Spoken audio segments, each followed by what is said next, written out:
todos e todas, eu sou Lúcia Lira, eu sou trabalhadora do Quinta de Luz, também faço parte da biblioteca, da equipe da biblioteca. Estou aqui para apresentar para você a obra de André Luiz da série A Vida no Mundo Espiritual.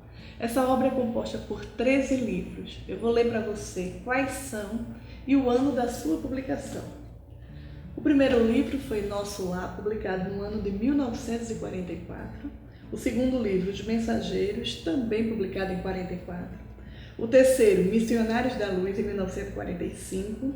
O quarto, Obreiros da Vida Eterna, em 1946. O quinto, No Mundo Maior, em 1947. O sexto, Libertação, em 1949. O sétimo, Entre a Terra e o Céu, em 1954. O oito, Nos Domínios da Mediunidade, em 1955. O nono, Ação e Reação, em 1957. O décimo, Evolução em Dois Mundos, em 1958. O 11º, Mecanismo da Mediunidade, em 1960. O 12º, Sexo e Destino, em 1965. E o 13º, E a Vida Continua, em 1968. Por que apresentar esses livros para você?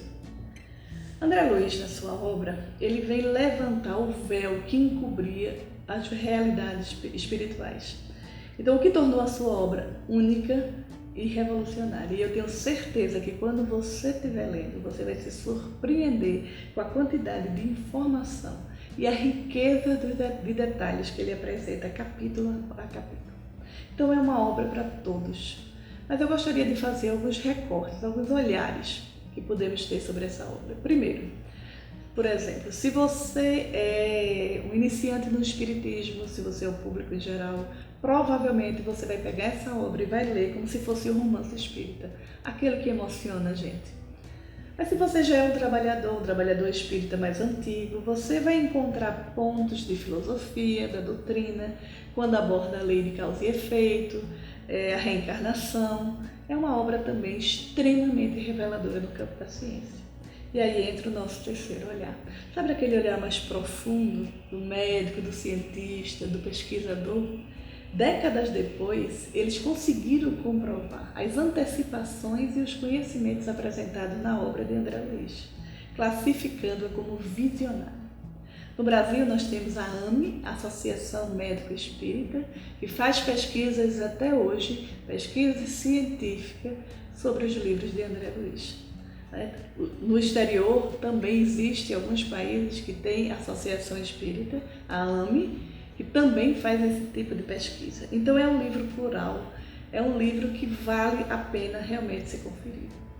Ele foi psicografado por Chico Xavier, né? Nosso querido Chico Xavier, mineiro de Pedro Leopoldo, nascido em 1910, e cedo ele perde a mãe. Ele era de uma família muito humilde, cedo ele perde a mãe, e o pai se vê obrigado a entregar os filhos aos cuidados de terceiros.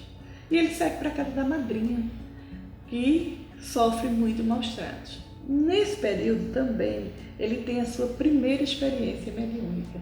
Ele conseguia falar com a mãe dele, e ouvir e falar com a mãe dele, e a mãe dele sempre pedia para que ele tivesse tranquilidade, tudo ia se resolver. E depois o pai casa novamente e consegue reunir a família.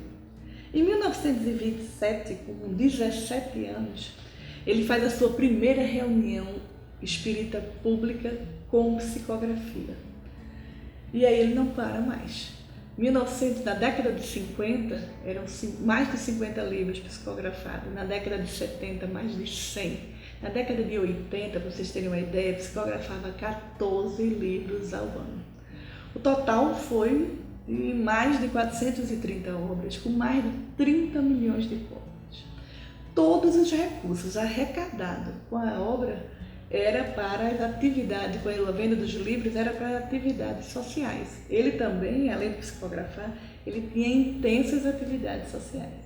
E ele nunca, apesar de ter ainda uma situação financeira muito difícil, mas ele nunca usou nenhum recurso em benefício próprio. Ele partia da premissa do Espiritismo, que fala que dai de graça o que de graça recebeste. Mas eu queria destacar para vocês, que eu acho que foi uma data muito importante para o Brasil e para o mundo, para o Brasil, para Chico Xavier por Espiritismo, que foi a data de 28 de julho de 1971. Pela primeira vez, foi realizada uma reunião mediúnica onde o Espírito fala com o povo na televisão. Foi o programa Pinga Fogo da TV Tupi. É um programa de entrevista, né? Os interlocutores eram jornalistas, escritores, professores, cientistas, né? Membros de instituições filosóficas. Todos já conheciam Chico, né? Por conta da psicografia. E existia aqueles que gostavam, que acompanhavam, que estudavam sobre a doutrina, e tem aqueles que estavam sempre dispostos a tentar desmascarar. Mas Chico seguia com aquela resposta mansa de mineiro, aquela tranquilidade, e ele sempre dizia: eu não estou sozinho, eu sempre venho assessorado. Ele se referia aos espíritos que assessoravam ele, um deles era Emmanuel, né, que era o seu mentor. E aí ele segue. No outro dia, após o programa, o sucesso foi estrondoso. Aí conseguimos medir o sucesso desse programa. Então, rádio, televisão, tudo só falava do programa. Os jornais que fizeram uma nota simples tiveram que refazer, eles tiveram que transcrever o programa. Foi mimeografado. Existia antigamente dentro do jornal uma coisa chamada suplemento. O suplemento trazia também falando do programa Pinga Fogo. O videotape do programa foi espalhado para o Brasil todo, porque não era online, né? Depois que chegava no norte, sul, leste, era distribuído para o resto do Brasil. Foi uma revolução tão grande que Chico Xavier passou, a partir de então, ser colaborador permanente do Diário de São Paulo. Ele também passou a ter uma coluna semanal numa revista chamada O Cruzeiro. Ele trazia mensagens mediúnicas para essa revista. Então a gente observa que em 75 anos de mediunidade, Chico ele conseguiu fazer do Brasil a maior nação espírita do mundo. Ele conseguiu tornou a doutrina conhecida e respeitada. E um dos maiores exemplos que ele deixa para a gente é sobre a capacidade do ser humano de amar. Ele falava sobre isso, mas mais do que isso, ele vivenciava esse amor. Então essa é uma grande lição para a gente. Mas antes de encerrar, eu queria voltar um pouquinho lá na década de 40. Chico estava na casa dele e ele sente a presença de um espírito. E o espírito chega, começa a conversar com ele, demonstra o interesse, fala do interesse de fazerem psicografia juntos, escreverem juntos. Eles conversam, antes do espírito ir embora, ele pergunta: como você vai se chamar? Aí tem um rapaz que estava dormindo ao lado, o espírito pergunta: quem é esse? Ele disse: é meu meio-irmão André Luiz. Esse vai ser o meu nome. E assim passamos a conhecer, nasce André Luiz pra gente.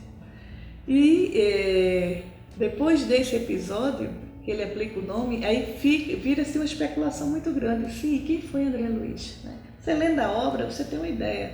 Ele foi médico, morava no Rio de Janeiro, casado, com filhos, você passa a ter uma noção. Mas se você de fato tem interesse de saber quem é André Luiz, quem é André Luiz, você tem que ler a obra dele, porque aí você vai ver toda a história dele, toda a evolução, todos os conhecimentos, tudo que ele apresenta para a gente com muita descoberta, com muitos detalhes. Então, ele através de personagens, ele mostra na prática o funcionamento dos ensinamentos de Allan Kardec sobre o Espiritismo. Por isso, eu estou aqui, eu estou com essa obra tão importante, convidando você para participar desse estudo com a gente.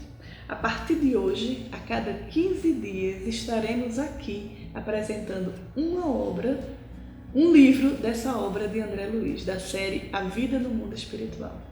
É muito interessante, muito rico, vai ser uma oportunidade muito grande de ler, de reler, de conhecer e de aprender muito. Então fica a dica, fica o convite. A cada 15 dias, uma nova obra de André Luiz. Agradeço muito a sua atenção e um grande abraço.